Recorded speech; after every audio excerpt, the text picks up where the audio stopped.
Hello, this is the seventh in the series of Successful Busking. I'm David Kay.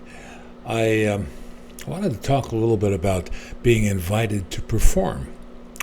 Now, I started out playing my button accordion in the subway in San Francisco, the BART, Bay Area Rapid Transit subway. That's because I only knew about 3 songs, so I figured if people are going back and forth, then they're not going to know that I only knew 3 songs. And that has worked out rather well.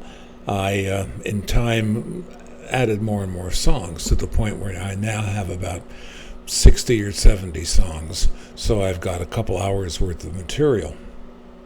When you start getting that much material, then you can start getting invited to parties or playing music at a venue of some sort. I have done this. Basically, you break it up into, say, 2 sets of 45 minutes each. So you have about an hour and a half of music. That works quite well. I play the button accordion, as I've said here, and that makes a big difference in the kind of music that you play. I normally do background music, and that works well with dinner audiences. If you're doing rock, that would be a different situation because you would want a more foreground kind of atmosphere.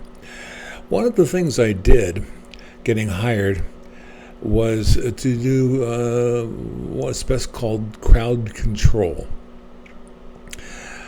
I got hired by a rock club to hang around outside and play my music because the promoter and the owner felt that if there were any tensions among people standing in line waiting to get into the venue, then I could help dissipate that a bit by playing my very festive accordion music. And it actually works pretty well.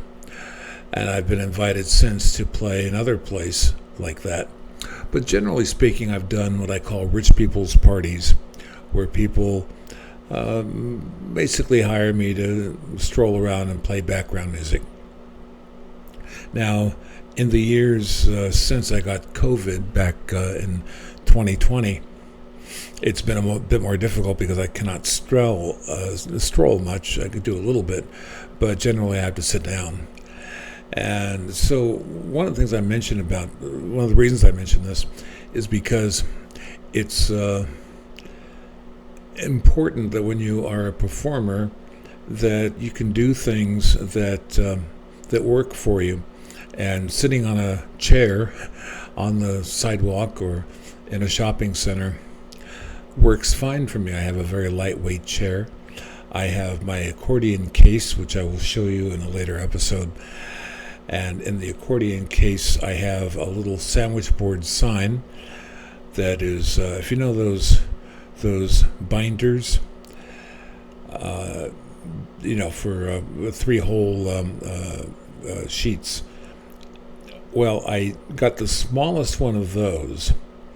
That's 8.5 by 11, but it's very, very thin, and it has the plastic coverings so that you can slip in information. And I have a sign that says, "Your tips keep music alive." Now, I'm not soliciting tips. I just explain what the tips will do. So that kind of keeps me out of the realm of begging.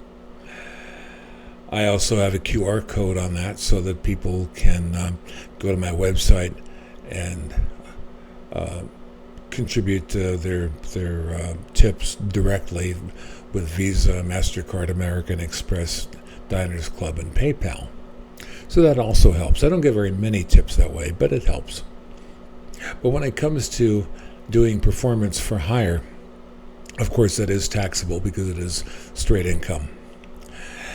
And I do, as I said, rich people's parties, and I do, I've done things like on a boat and actually a couple boats. I've done a Christmas party In fact, I had a red suit. I had my black beard, but it worked out fine. And I played Christmas music as well as the conventional stuff that I do, which tends to be TV theme songs, some rock music, some folk music, and old railroad songs. So it's a kind of a thing that I do that lends itself to many, many different situations. I would recommend that you check out how much money you make in a given hour. Maybe average that over 2 or 3 hours and see how much money you make, and then you can use that as your base to start when you're actually charging for shows. You can always raise it, but you at least want to get a decent return that way. In further episodes, I'll be talking about how I choose the music I do and what the audiences expect and what kind of audiences to attract. At least what has worked for me. It may not work for you, but at least it gives you some food for thought. And see if you can do the, where is it, down there? I forget where it is. Subscribe and all that stuff. I don't know this stuff very much. I'm a musician. I'm not a social platform activist.